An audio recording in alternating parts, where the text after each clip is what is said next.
Can we also get from the school board, who's not going to be here on Thursday because they refused to meet with us, even though I did have 5 school board members that I spoke with who said that they would be here, but that was nixed from, I don't know, higher up, I think, on their side, not our side, I don't think. But, you know, we talked about this for months. This entire board said, sure, let's do it. And then they refused to come here and sit with us, which I, you know, it's not insulting to me. I could care less. It's insulting to the voters that they refuse to come here and answer questions. I personally don't want anybody from the schools. I don't care about the pennies here and the pennies there. I wanted to speak with the school board members to find out, are they okay with when the supervisor or the superintendent said that even if we give him the $6.84 million for teacher raises at the 5%, that he wouldn't use it for that, he'd use it to keep the lights on, in the email that just came out. You know, that kind of stuff is, I want to ask them because they've been eerily silent. I know some of them are silent because the mics get cut off. The public can't come and speak at their school board meetings, and this would be the opportunity for them to sit down here and talk with us and let the public hear exactly what is going on. So I really wanted to find out those kind of answers, and it really is kind of frustrating. Again, I don't take it personally because I personally don't care about that, but it should not have come to this, especially when they knew for at least a couple months. And in fact, I think I brought this up months and months ago. I said it. And then I asked you, Mr. Petrovich, about if you prefer to have a vote, just so you knew what the whole board, it wasn't just one of us asking for that to happen. So it has been out there, and the fact that they aren't doing it is quite frustrating. The other thing that I want to know from them too is, and I ask this every single year, is that yes, their budget has gone up $120 million, but as we know, federal and state money always comes with strings. How much of that can you move? You know, because we always have this discussion of how the school board in general doesn't put their people in the top of the list of things to fund. Well, they don't have a revenue stream. They have federal money that comes in, they have state money that comes in, and I ask this every single year, and it doesn't matter who the CFO or the superintendent is, it seems to be the same answer, which is we have very limited ability to move that money around.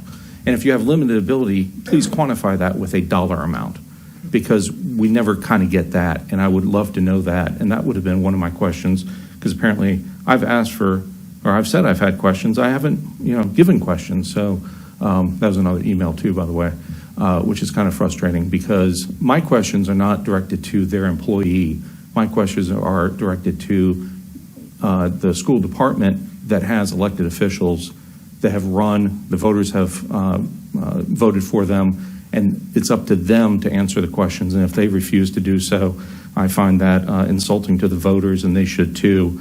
I would encourage all school board members who had told me that they would be here on Thursday at 6 p.m. to be here, all 5 of them if they want to show, which also, by the way, I think it's important for the public to know that the first response back from the school board was that they would meet with us April 17th, which is after the budget is already adopted and is absolutely ridiculous. And then they came back and said that they would meet on Thursday, but we have to go to the school board office to meet, which I'm not about to go to that place where they can't even run a meeting properly.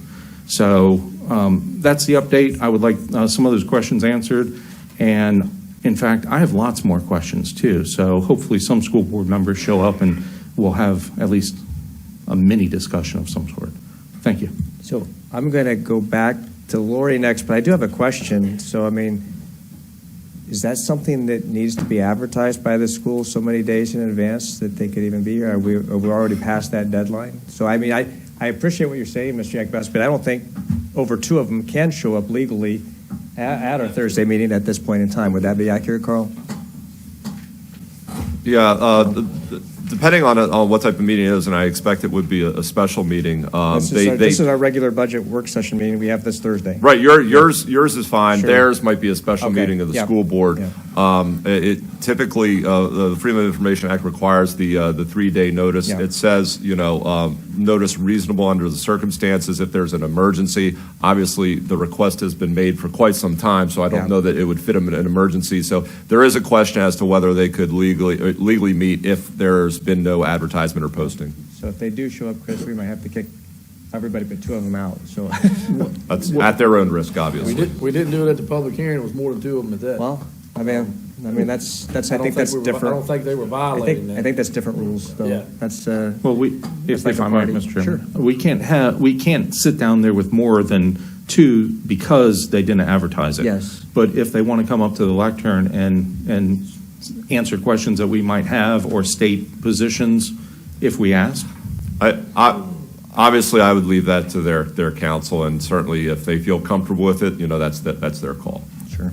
Okay. I couldn't opine from that right now. I don't know that I would want to either. Okay. Lori. So my other comment really is